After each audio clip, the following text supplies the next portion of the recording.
What's up, guys? I was just doing some editing on this Batman versus X-Men video, and I realized that I don't have an intro, so this is the intro. What you're going to be watching is a mock trial between Batman the Animated Series and X-Men the Animated Series to see which one was the best 90s animated cartoon.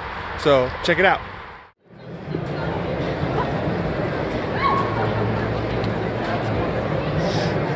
Thank you, Your Honor, members of the court, jury.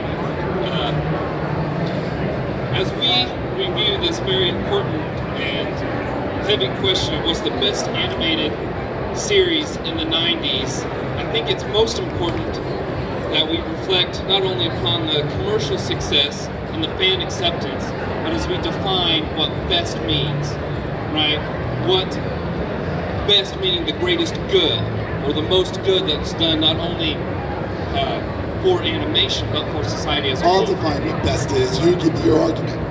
Understood, Your Honor. Understood, Your Honor. And as we look at the cultural impact of the X-Men in large, and the animated series particularly, we see a strong message of inclusiveness, of anti-prejudice, of the fact that there can be heroes among us at a time in our lives when we all grow and develop and change and try to decide who we are. The X-Men were there to help teach us that we can be heroes, that all of us have talents, all of us have abilities, all of us have strengths, and we get to choose if we will be good or evil with those abilities.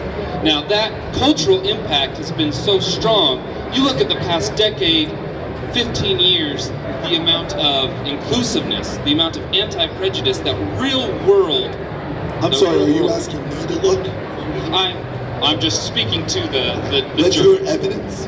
Absolutely. I would cite as evidence the Women's March a couple of years ago, the Me Too movement, the inclusiveness of LGBT individuals in society, that just because you're born as part of a group doesn't mean that you're inherently good or evil.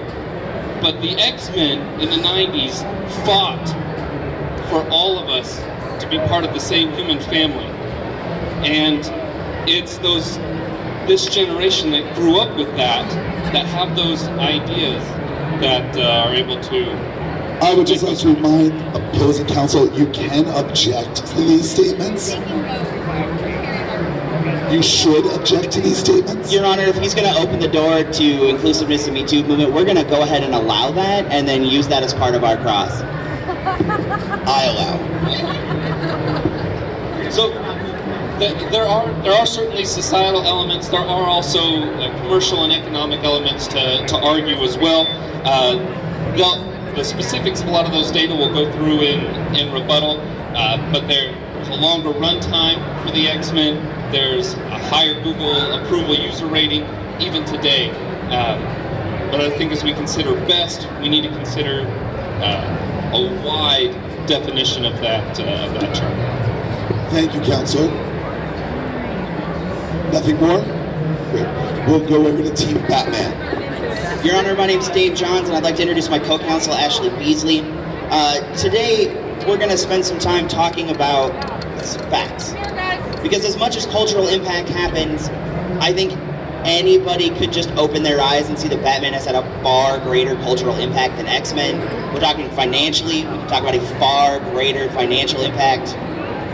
But what we really want to talk about are the facts concerning Batman the Animated Series versus X-Men the Animated Series. Both of them came out in 1992. While X-Men does have a slightly longer runtime, the last two seasons weren't even produced in the United States. They were produced as knockoff seasons in the Philippines and have a much lower animation quality and weren't even released in order. That's how little faith Fox had in X-Men the Animated Series towards the end of its run, is they didn't even release them in order.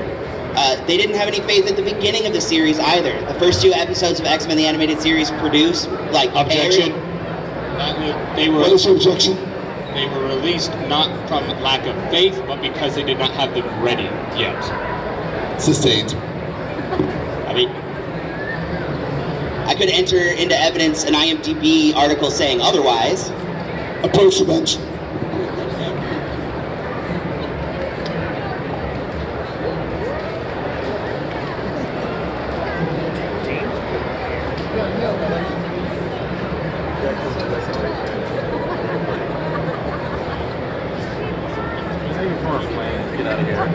I have a golf game to get to.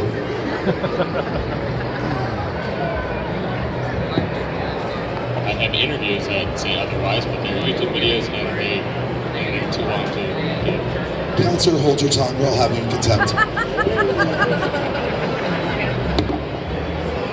Overruled, I'll allow this. The first 2 episodes of X-Men the Animated Series were released on time, and then it suddenly disappeared for several weeks because the animation wasn't ready. You're right, because the animation studio couldn't keep up with their project because Fox wasn't giving them the resources they needed, because Fox resisted having the show done in the first place. On the other hand, Batman the Animated Series was not only one of the first series to be serialized in its entirety, it was also one of the first series that had the faith to connect it to the wider universe. Now the other team is going to come up and they're going to talk about really the only check mark in their favor, the only bullet in their gun, if you will, if you'll allow the metaphor, Your Honor, is the fact that the X-Men theme is superior to the Batman the Animated Series theme. That's it. That's the only thing they have over Batman. However, the Batman the Animated Series theme is no slouch. It was based heavily on the Batman movie theme, which was composed by Danny Elfman, and Shirley Walker used that influence heavily, and you can actually hear it. It's almost the exact same theme. And it was conducted with a full orchestra. Now, the X-Men theme gets you hyped, gets you ready to jam, but it doesn't have that connection to the wider world, and it doesn't have the quality of sound recording that the Batman the Animated Series theme has. Now, our opposing counsel talked a lot about inclusiveness, and while we can't argue that Stan Lee created the X-Men to be a force of inclusiveness, we are going to challenge them on the idea that they represent the everyman, because that's not what they're meant to represent. The X-Men are made to represent individuals who aren't part of the everyman, who fight for inclusiveness, which is great. Objection. What proof do you have of that? Of what? That they aren't of the everyman? They have Hold on. superpowers. This is a cross-examination. Tell me your objection. Sorry. The objection being they were representative of the everyman according to Stanley on multiple times. Stanley is not able to be here to defend himself. I understand that. Okay. I'll allow it. Sustained. No. On the other hand, Bruce Wayne, while born rich, is a normal human being. And he pushed himself, using the resources that he had, to be a force for change in a city that fought against him. Now, Batman the Animated Series also has inclusive characters, although not to the degree that X-Men has. We're going to grant that that's the whole point of the X-Men, is to be an inclusiveness. But there are storylines that reach across gender lines. Obviously, Catwoman. Batman the Animated Series introduced one of the most iconic female characters of all time in the form of Harley Quinn. She was created exclusively for that series, and I'd like to enter the number of Harley Quinn cosplayers as evidence as how popular they are. I don't see any in my view. Where are these so-called Oh man, cosplayers? one just went that way. I see a Jon Snow. I don't see anything else. We'll draw that then. But the fact that there's been such far-reaching characters created out of the animation that have spilled over to other forms, that have become some of the most popular characters, not just to cosplay, but for comic books in the future, we're going to challenge that cultural impact and use evidence of Harley Quinn's impact. We're talking about adult storytelling. Batman the Animated Series is really one of the first series to tell stories that are popular for both kids and adults. And Your Honor, have you watched episodes recently of either of these? I have. Okay. X-Men doesn't hold up in the same way that Batman the Animated Series still That's holds up for objective. reviewing. Jury, pay no attention to that man. I'd like to ask the jury to rewatch some episodes and they'll see exactly what I'm talking about. I'd like to enter into evidence Wolverine attempting to swear in the X-Men series. My favorite is egg-sucking piece of gutter trash. Which, as young people have to look In up. Utah, that is a swear.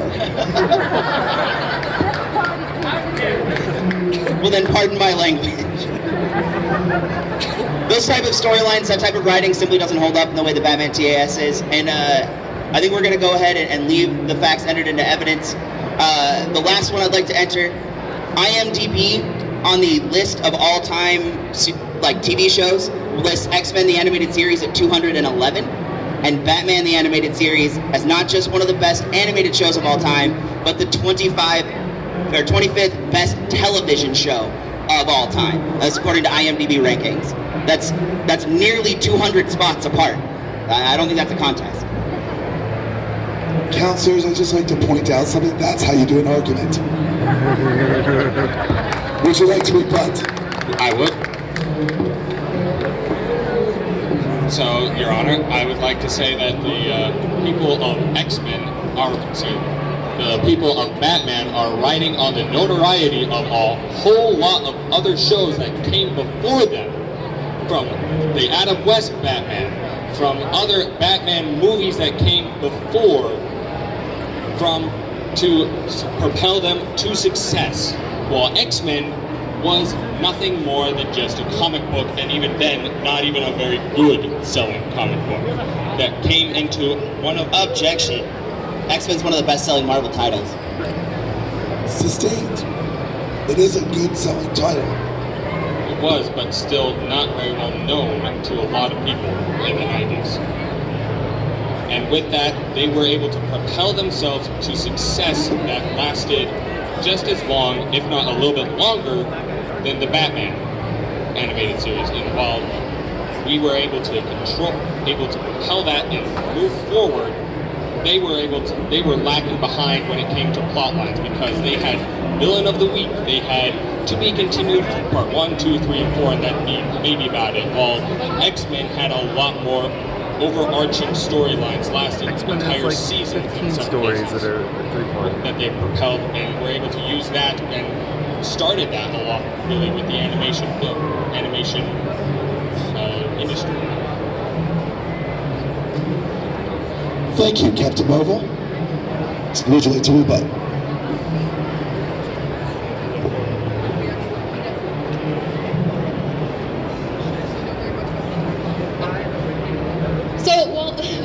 Well, the Adam West Batman, which I will admit it, it's been... Please hold the microphone closer to your mouth, but don't set your photon powers on it. Okay. So, for the impact, Adam West Batman, it's very lighthearted. There was nothing of substance to it. It was enjoyable. It was cheesy. However, Batman the Animated Series, for cultural impact, you know, you had something with some darker storylines, and not just Villain of the Week. You had things that touched on trauma, mental illness. The characters that appeared would often reappear and have interactions with other villains, which is one of the greatest things about that Batman the Animated Series started really with the canon. You have the Two-Face two-parter at the beginning. Not a Villain of the Week appears throughout that and shows the struggle of Bruce with mental illness with his friend, you know, while he's serving as Batman and trying to fight him. You have the Baby Doll episode with Killer Croc, where Baby Doll is struggling that she's this cute little thing and wants to be taken seriously as an adult. These are characters that appear throughout the time, and some of the most iconic, you know, voice actors. Mark Hamill is the Joker, who now you see in some of the current media, even in the Arkham games, reprising that animated series role. Kevin Conroy is Batman, same thing. You see that media throughout time, whereas characters in, you know, X-Men, Wolverine, there's not a consistency through that. So do we have we'd also like to add into evidence that the Batman animated series sparked 2 feature-length films, which the X-Men did not. That's Batman Sub-Zero and Batman Mask of the Phantasm. Can you prove that? Yeah, absolutely. No, can you prove the X-Men films were not sponsored by the X-Men series? No, I'm saying these are animated films from Batman the Animated Series, where X-Men the Animated Series doesn't have an So animated you're feature talking film. only animated? Yes. These 2 are part of the animated series canon, where X-Men doesn't have that. To specifically rebut my opponent, who was talking about continuity and overarching storyline, I'd like to enter this into evidence. There are 2 episodes from X-Men the Animated Series, both which were supposed to air in 1994. They are called No Mutant is an Island and Long Shot. Neither of those aired because the continuity problems with X-Men was so bad until 2 years later. They both aired in 1996. Long Shot is meant to set up Jean Grey's return for the Dark Phoenix saga. It came out 2 years after the Dark Phoenix saga ran, because they have this continuity problem. So when my opponents are talking about overarching storylines, I don't know what they're talking about, because they're disjointed. They can be overarching if episodes are airing out of order. And that just goes to talk to the general lack of quality in the animation that came around, especially towards the end of the X-Men series. Thank you, counselors. Jury, I will give you 5 minutes to decide.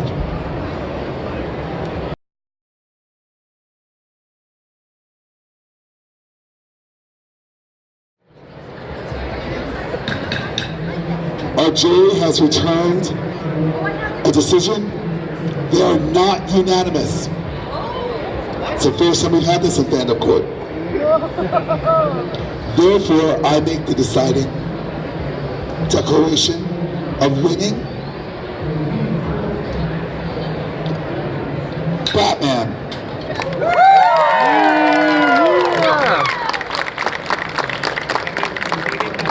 Congratulations and thank you for all our participants. Coming up and get your prizes.